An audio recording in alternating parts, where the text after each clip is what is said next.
the world's great novels.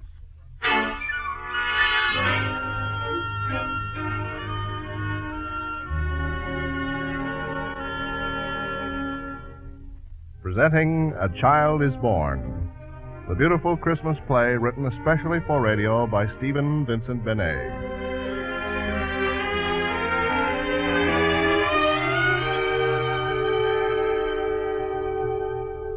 I'm your narrator. It's my task to say just where and how things happen in our play. It's an old task, old as the human heart, old as those bygone players in their art who, in old days when faith was nearer earth, played out the mystery of Jesus' birth in hall or village green or market square for all who chose to come and see them there. And if they knew that King Herod in his crown was really Wat, the cobbler of the town, and Tom the fool played Abraham the wise, they did not care. They saw with other eyes. The story was their own, not far away, as real as if it happened yesterday. So we tonight, who are your players too, ask but to tell that self-same tale to you in our own words. The plain and simple speech of human beings, talking each to each, troubled with our own cares, not always wise, and yet, at moments, looking toward the skies. The time is time. The place is anywhere. The voices speak to you across the air to say that once again a child is born. A child is born.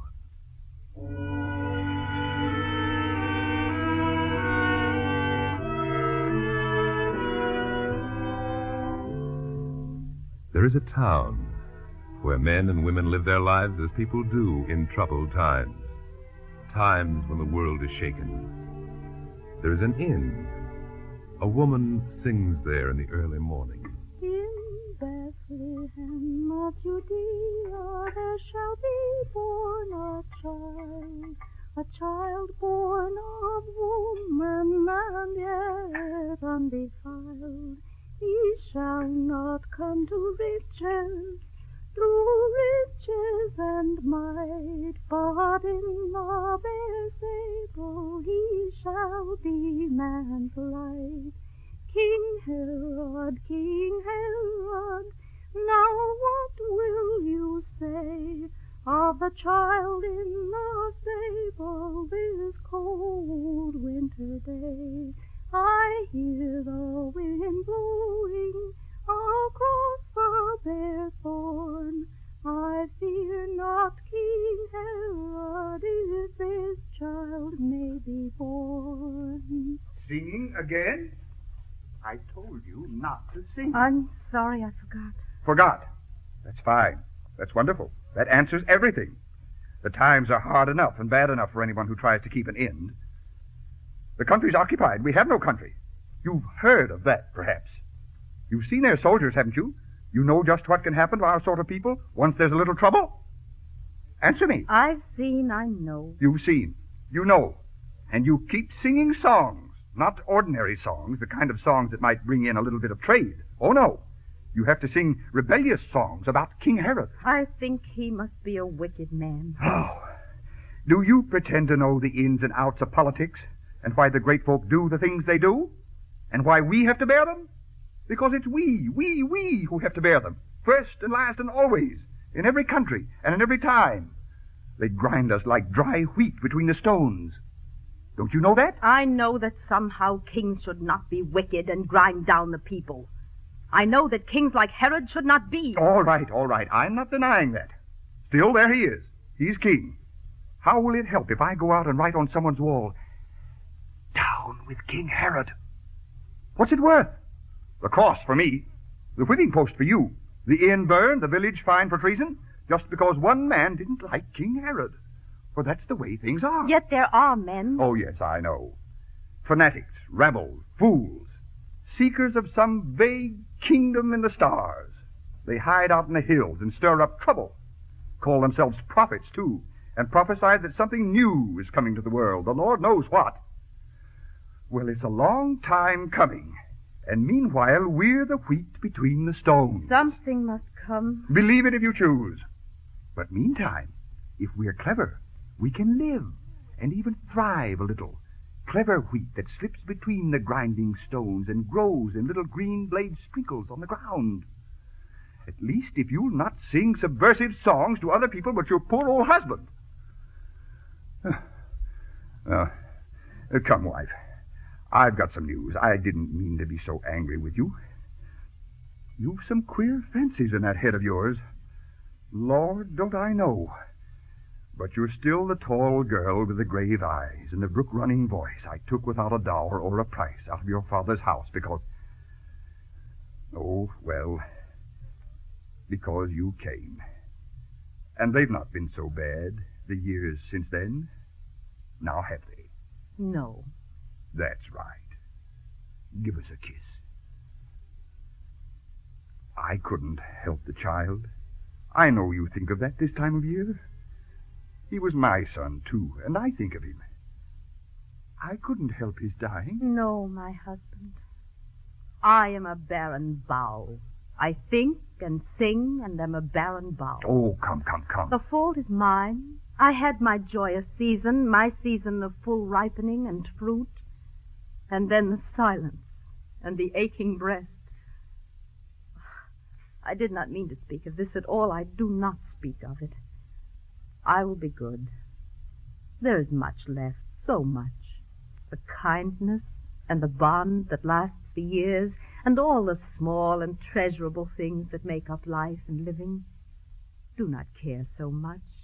I've forgotten. I'll sing softly, not sing at all. It was long past and gone. Tell me your news. Is it good news? Ah, the best.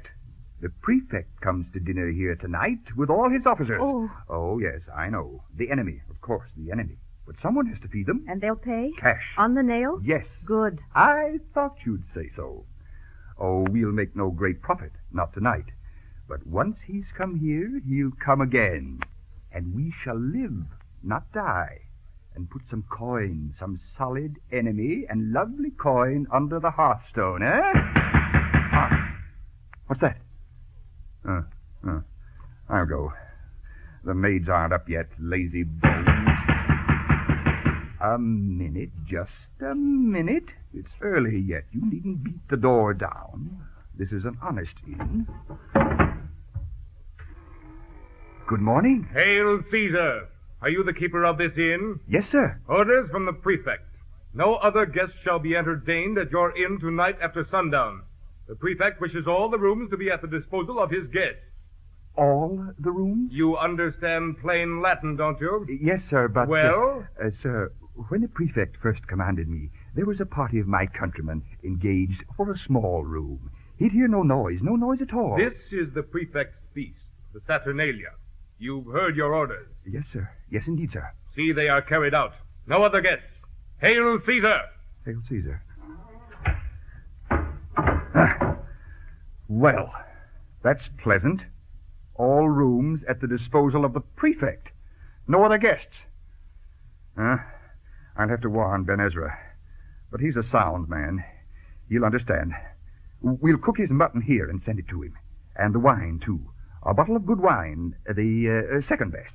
Let the prefect pay for it. That will make up. No other guests. Remember, no other guests. I will remember. Well, then, to work. All this work to do and the fire barely started. Sarah? Leo! Where are those lazy servants? Where's the fish? Where's the new bread? Why haven't we begun? Leah and Sarah, come and help your mistress. I'll rouse the fools. There's work to do today. In Bethlehem of Judea there was an inn also. There was no room within it for any but the foe. No child might be born there, no bud come to bloom. For there was no chamber and there was no room.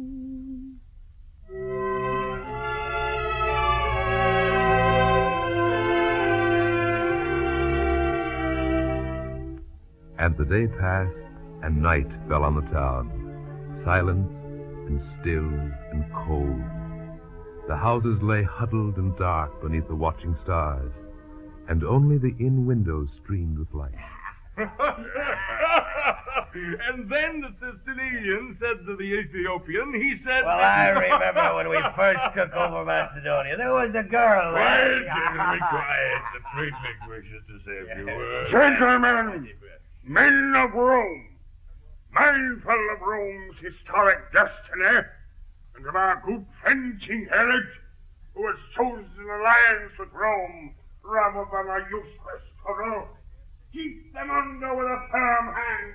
What's he saying up there? I don't know. I don't know the big words. The soldier You said... and your soldier. Oh, he's not so bad.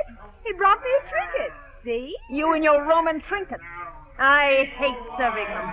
I'd like to spit in their cups each time I serve them. Oh, you wouldn't dare. Oh, wouldn't I, though? Here. What's this? Why are you standing idle? They're calling for more wine. Well, let Leah serve them. She likes their looks. Sarah. Yes, mistress. Please, Sarah. We've talked like this so many times. Very well, mistress. But let her go first. Well, go on. Get up the stairs, you little soldier's comfort. I hope he pinches you. Mistress, it's not my fault. It's Sarah. Oh, go, both of you. Huh. Well, that's a pretty little tempest for you. You ought to beat the girl. She's insolent and shows it. Oh, we can't be too hard on her. Her father's dead, her brother's in the hills. And yet she used to be a merry child. You always take their side. And yet you'd think a self-respecting inn could have some decent and well-mannered maids. But no such luck. Sullens and sluts, the lot of them. Give me a stool. I'm tired. Say 30 dinners and double for the prefect. And the wine, best, second best, and common. Oh, not bad. But then, why do you sit there staring at the fire, so silent and so waiting and so still? I don't know. I'm waiting. Waiting for what? I do not know. Something new and strange.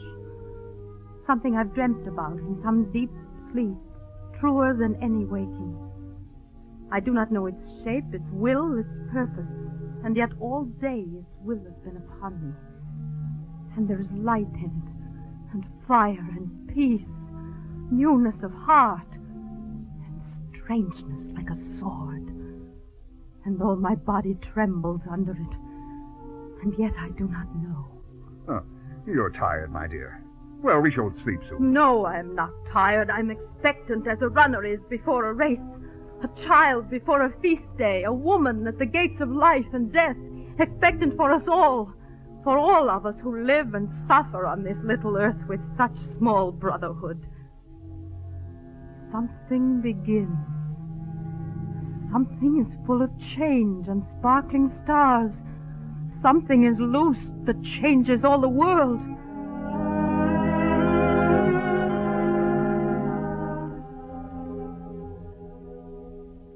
And yet, I cannot read it. I wait and strive and cannot find it. So, Hark! What's that? they can't come in. I don't care who they are. We have no room. Go to the door. What?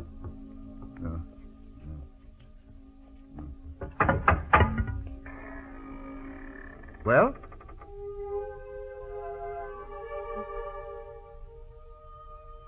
Is this the inn? Sir, we are travelers, and it is late and cold. May we enter? Who is it? Just a pair of country people, a woman and a man. My wife and I are weary. May we come in? I'm sorry, my good man. We have no room tonight. The prefect's orders. No room at all? Now, nobody likes turning trade away, but I'm not my own master. Not tonight. It may be in the morning. Wait. Must you mix in this? Wait. Good sir, the enemy are in our house, and we... Oh.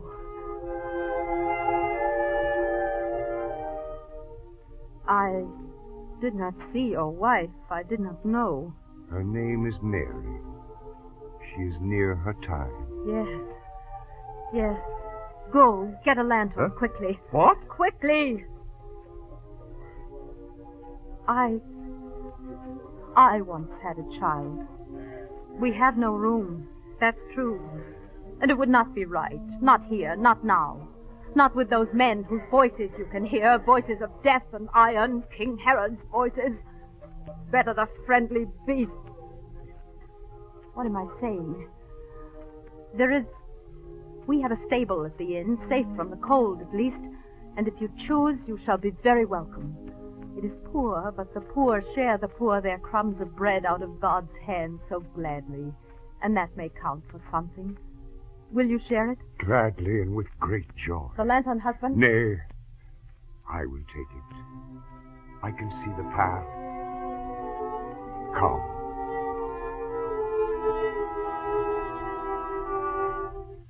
Something begins. Starlit and sunlit, something walks abroad in flesh and spirit and fire. Something is loose to change the shaken world. The night deepens. The stars march in the sky. The prefect's men are gone.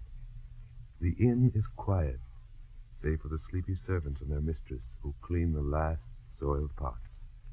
The innkeeper drowses before the fire, but in the street outside... We for shepherds watch by night with a hay, with a hoe. A star shone over us so bright, we left our clocks to seek its light in excelsis Deo. Gloria, Gloria, in excelsis Deo, Gloria. Now how may such a matter be, with a hay, with a hoe, that we of earth, poor shepherds we, may look on Jesus' majesty, and yet the star says it is he, it is he, it is he. Sing excelsis Deo, Who sings so late? How can they sing so late? Now go and sing.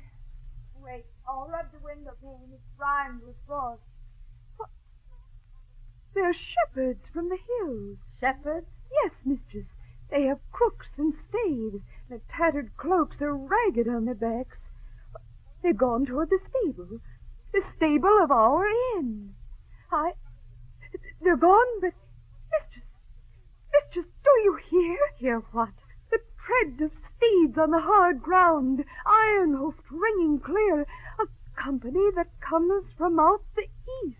I've never seen such things. I'm afraid. These are great lords, great kings with strange and memorable beasts and crowns upon their heads. What's that? What's that? Lords, nobles, kings, here in Bethlehem, in our poor town?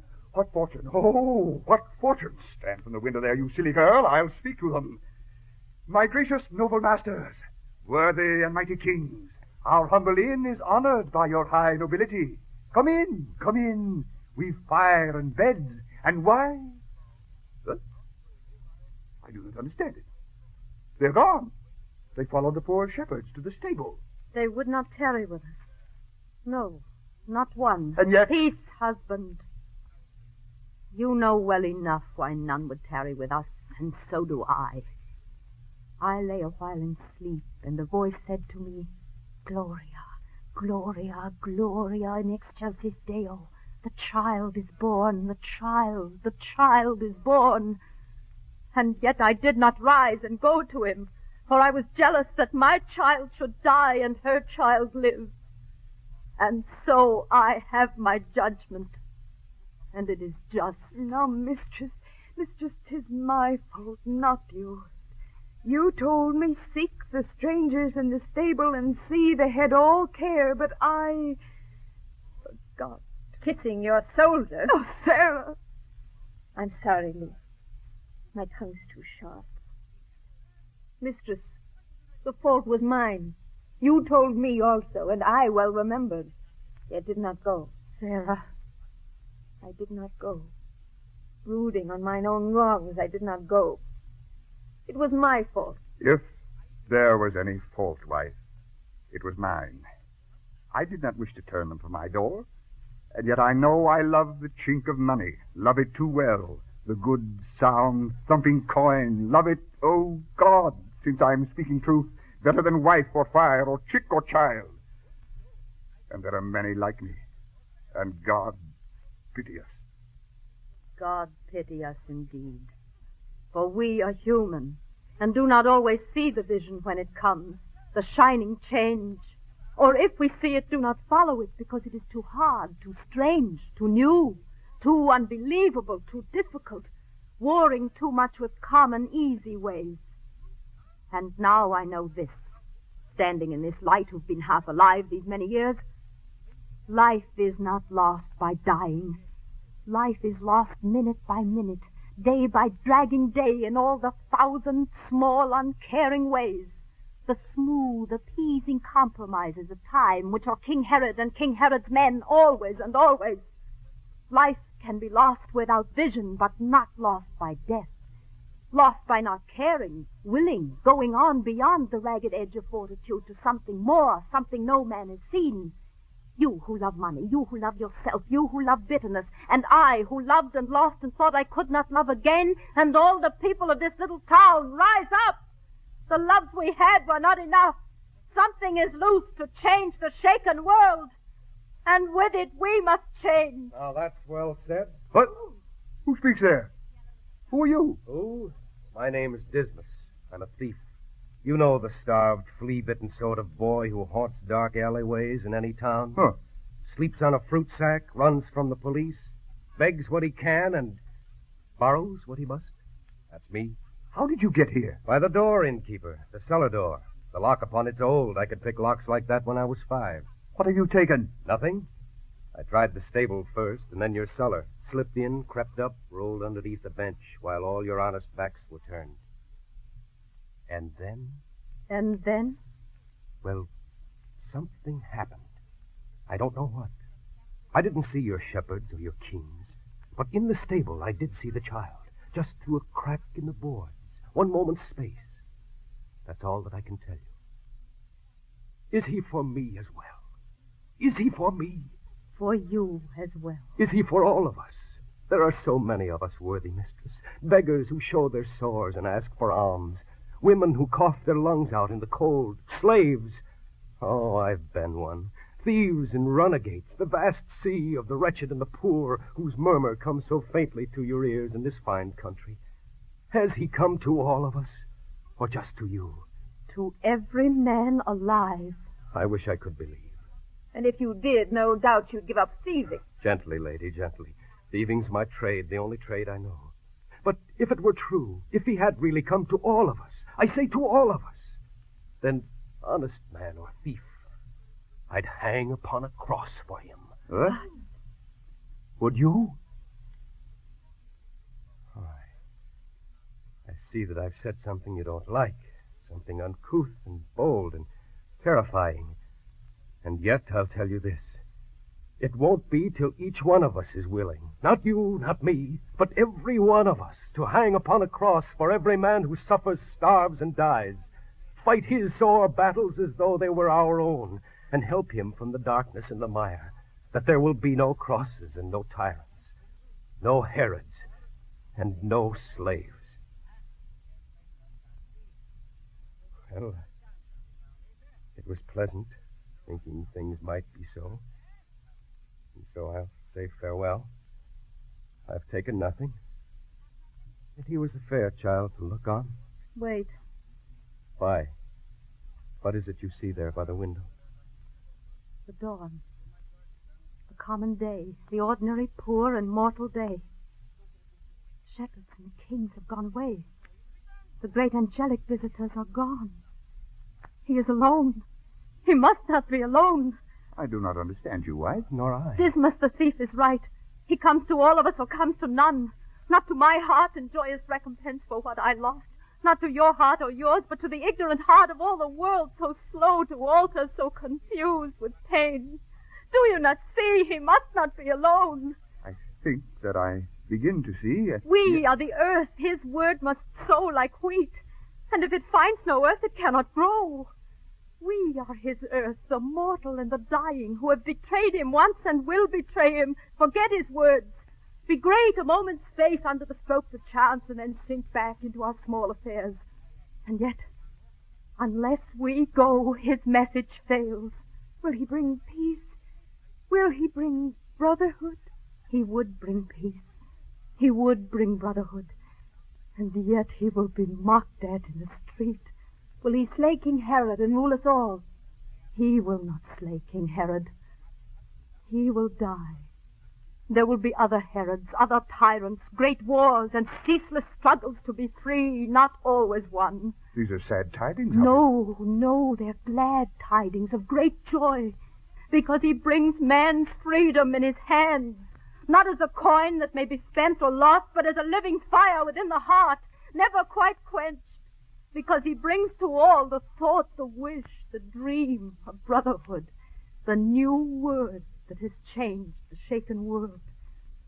And though he die, his word shall grow like wheat, and every time a child is born in pain and love and freedom hardly won, there will be women with a right to say, Gloria, Gloria in excelsis Deo, a child is born. Gloria, Gloria. Come, let us go. What can we bring to him? What mortal gift? I have a ribbon.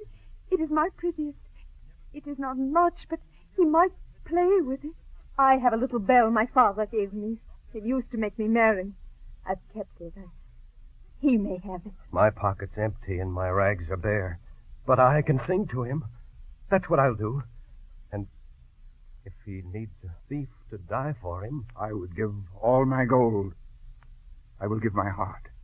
And I, my faith, through all the years and years.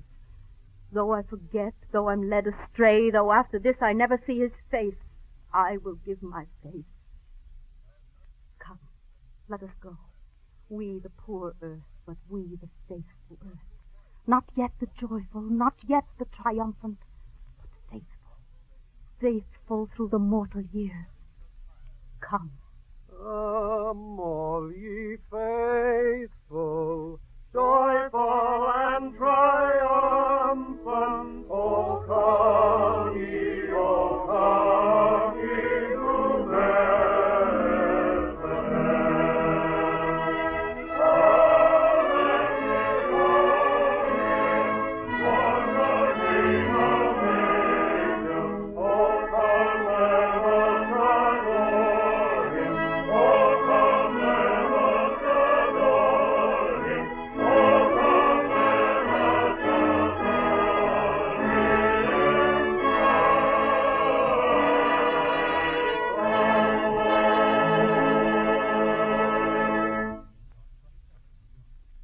You have just heard A Child is Born, a Christmas play written especially for radio by Stephen Vincent Benet.